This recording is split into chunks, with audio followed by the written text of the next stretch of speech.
أعوذ بالله من الشيطان الرجيم. بسم الله الرحمن الرحيم.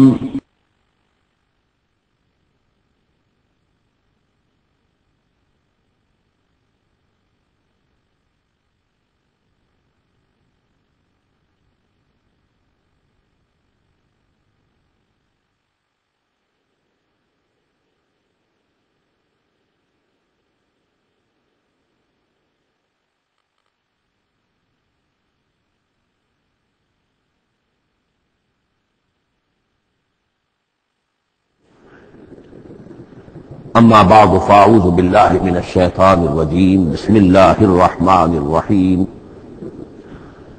حامیم والکتاب المبین انا جعلناہ قرآنا عربیا لعلکم تعقلون وقال تبارک وتعالی کما ورد فی سورۃ یوسف علیہ الصلاۃ والسلام الف لام را تلک آیات الکتاب المبین انا انزلناہ قرآنا عربیا لعلکم تعقلون وقال عز وجل كما ورد في سورة الزمر قرآنا عربيا غير ذي عوج وقال جل وعلا كما ورد في أول سورة الكهف الحمد لله الذي أنزل على عبده الكتاب ولم يجعل له عوجا صدق الله العظيم رب اشرح لي صدري ويسر لي امري واحلل عقدة من لساني يفقهوا قولي. تعارف قرآن کے ضمن میں جو مباحث پہلی نشست میں مکمل ہو چکے ہیں اس میں ایک کمی رہ گئی تھی، اس کو پورا کر لیجئے. قرآن مجید کی 2 آیات کے بارے میں یہ روایت موجود ہے صحیح مسلم میں حضرت عبداللہ ابن مسعود رضی اللہ تعالی عنہ سے کہ سورہ بقرہ کی آخری 2 آیات حضور کو شب معراج میں عطا ہوئی ہیں. وہ زمین پر نازل نہیں ہوئی بلکہ حضور نے آسمان پر پہنچ کر ان کو حاصل کیا ہے. یہ امت کے لیے شب معراج کے تحفے کے طور پر یہ 2 آیتیں. آمن الرسول بما انزل الیہ من ربہ والمؤمنون کل آمن باللہ وملائکتہ وکتبہ ورسلہ لا نفرق بین احد من الرسل وقالوا سمعنا واطعنا غفرانک ربنا والیک المصیر. پھر آخری آیت جس میں طویل ترین دعا ہے. یہ 2 آیات جو ہے مستثنا کر لیجئے تو باقی جو ہے قرآن مجید وہ پھر پورا حجاز میں زمین پر نازل ہوا ہے محمد رسول اللہ صلی اللہ علیہ وسلم کے قلب مبارک پر. اب جو اگلی بحث ہے اس تعارف ہے قرآن کے ضمن میں، قرآن کی زبان کون سی ہے؟ یہ سب جانتے ہیں عربی زبان ہے، لیکن کون سی عربی؟ عربی کوئی ایک نہیں ہے. جیسا کہ آپ کو معلوم ہے کہ ایک زبان ہوتی ہے تو اس کے ڈائلیکٹس ہوتے ہیں. پنجابی زبان کے نہ معلوم کتنے ڈائلیکٹس ہیں، بنگلہ زبان کے نہ معلوم کتنے ڈائلیکٹس ہیں، پشتوں کے کتنے ڈائلیکٹس ہیں. عربی زبان کے اس وقت پورے عالم عرب کے اعتبار سے تو دیکھیے تو ہر ملک کا جو ہے اپنا لہجہ ہے اور ان کے اپنے انداز ہیں. تو خود نزول قرآن کے وقت بھی پورے جزیرہ نمائے عرب میں کوئی ایک زبان نہیں تھی. زبان ایک تھی لیکن اس کے لہجے مختلف تھے، الفاظ مختلف تھے. تو یہ جان لیجئے کہ قرآن نازل ہوا ہے حجاز کے بادیہ نشینوں کی زبان. وہ اصل عربی زبان حجازی قوم سمجھتی تھی، شہری زبان نہیں، دیہاتی زبان. یعنی کہ شہروں میں دوسرے ملکوں کے لوگ آتے جاتے رہتے تھے، خاص طور پر مکہ مکرمہ جو ہے وہ تو چونکہ ایک بہت بڑا تجارتی مرکز تھا. لإلاف قریش إلافهم رحلة الشتاء والصيف فليعبدوا رب هذا البيت. ان کے قافلے جاتے تھے، آتے تھے، دوسرے تاجر بھی آتے تھے. تو ظاہر بات ہے کہ شہروں کے اندر تو پھر زبان جو ہے وہ مکسڈ ہو جاتی ہے، خالص نہیں رہتی. یہی وجہ ہے کہ قریش کے جو شریف گھرانے تھے، اونچے گھرانے تھے، وہ اپنے بچوں کو صحرا میں بھیج دیتے تھے کہ ان کی پرورش وہاں ہو، وہاں وہ خالص عربی زبان سیکھیں، ان کی زبان جو ہے پولیوٹڈ نہ ہو. تو بادیہ نشین حجاز کے، نجد کے نہیں، حجاز کے بادیہ نشین، ان کی زبان میں قرآن نازل ہوا ہے۔ یہ آیتیں اس سے پہلے بھی سامنے آ چکی ہیں سورہ زخرف کی، انا جعلناہ قرآنا عربیا لعلکم تعقلون، ہم نے اس اپنے کلام قدیم کو عربی زبان کا جامہ پہنایا ہے۔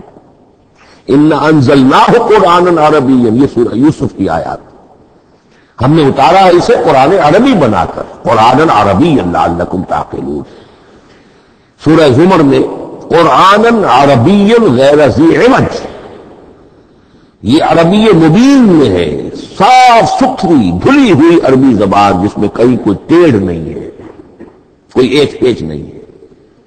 اور یہی پھر سورہ کہف میں جو ایک ترانہ حمد اللہ نے ہمیں سکھایا ہے کہ میرے اس انعام عظیم پر میرا شکر ادا کیا کرو، تو کن الفاظ میں الحمدللہ الذی انزل علی عبدہ الکتاب ولم یجعل لہ عوجا۔ تو یہ عربی مبین جو ہے اگرچہ اصلاً ہے بادیہ نشین حجاز کے، البتہ یہ کہ عرب کے دوسرے قبائل کے بھی ان کی زبانوں کے بعض الفاظ اس میں آئے ہیں۔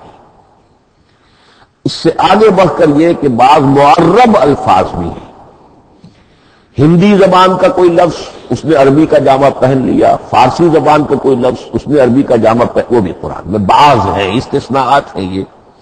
جیسے سنگ گل، یہ فارسی زبان کا لفظ ہے، سنگ گل، وہ سجیل بن کر قرآن مجید میں آ گیا۔ حجارۃ من سجیل، یہ جو الم تر کیف فعل ربک باصحاب الفیل سورہ فیل میں سنگ گل کا سجیل بنا۔ اس طرح کے کچھ اور الفاظ بھی ہیں، لیکن یہ سمجھیے کہ ایکسیپشنز پروو دی رول، یہ استثناءات ہیں، قاعدہ اپنی جگہ پر قائم رہے گا کہ یہ حجاز کے بدوؤں بادیہ نشینوں کی جو زبان تھی اس میں قرآن نازل ہوا۔ اس قرآن کے بارے میں، اس کی زبان کے بارے میں جو چند پہلو سامنے رہنے چاہیے، فصاحت اور بلاغت کی معراج۔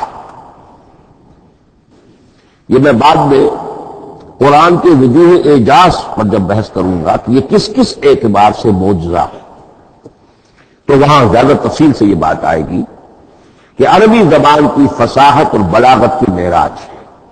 آپ کو معلوم ہے کہ آج بھی دنیا میں یہودی بھی ہیں جن کی مادری زبان عربی ہے، عیسائی بے شمار ہیں جن کی مادری زبان عربی ہے، ان کے ہاں بھی عربی ادب کی چوٹی کی کتاب جو پڑھائی جاتی ہے وہ قرآن ہے۔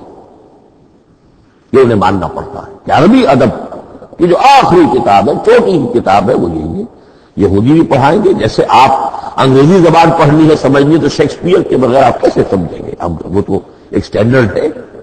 اسی طریقے سے یہ سمجھیے کہ عربی زبان عربی ہونے کے اعتبار سے کلام اللہ ہونا اس پر ان کا ایمان نہیں ہے، لیکن یہ کہ عربی زبان کے اعتبار سے اس کی فصاحت اور بلاغت کا لوہا وہ مانتے ہیں۔ پھر اس میں خاص ملکوتی غنا ہے، ڈیوائن میوزک، صوتی آہنگ ہے، عذوبت ہے، مٹھاس ہے۔ لاہور میں ایک صاحب ہیں جو پروفیسر ہیں فونیٹکس کے پنجاب یونیورسٹی میں، وہ کہتے ہیں میں ثابت کر سکتا ہوں کہ جتنے بھی آج دنیا میں اصول ہیں صوتی، یہ خود اپنی جگہ ایک بہت بڑی سائنس ہے، اس کے اعتبار سے میں ثابت کر سکتا ہوں کہ بلند ترین موسیقی قرآن مجید ہے، ملکوتی غنا۔ اسی لیے قرآن مجید کو اچھی سے اچھی آواز میں پڑھنے کی تاکید آئی۔ زینوا القرآن باصواتکم، قرآن کو اپنی آوازوں سے مزین کرو۔ اسی طریقے سے من لم یتغن بالقرآن فلیس منا، جو قرآن مجید کو اچھی سے اچھے طریقے پر پڑھنے کی کوشش نہیں کرتا وہ ہم میں سے نہیں ہے۔ اسی طرح کے واقعات بھی ہوئے ہیں۔ حضرت ابو موسیٰ اشعری رضی اللہ تعالی عنہ وہ بہت خوش الحان تھے، تو ایک روز حضور سفر رات کے وقت کہیں گشت پر تھے، جا رہے تھے ان کے مکان کے قریب سے، تو وہ اس وقت رات کی نماز میں قرآن پڑھ رہے تھے، تو حضور وہاں کافی دیر تک کھڑے ہو کر سنتے رہے۔ ظاہر بات ہے کہ اس وقت میں مکان کیا ہوتے تھے، ایک ایک حجرہ ہوتا تھا، یہ کوئی کئی کنال کی کوٹھیاں تو نہیں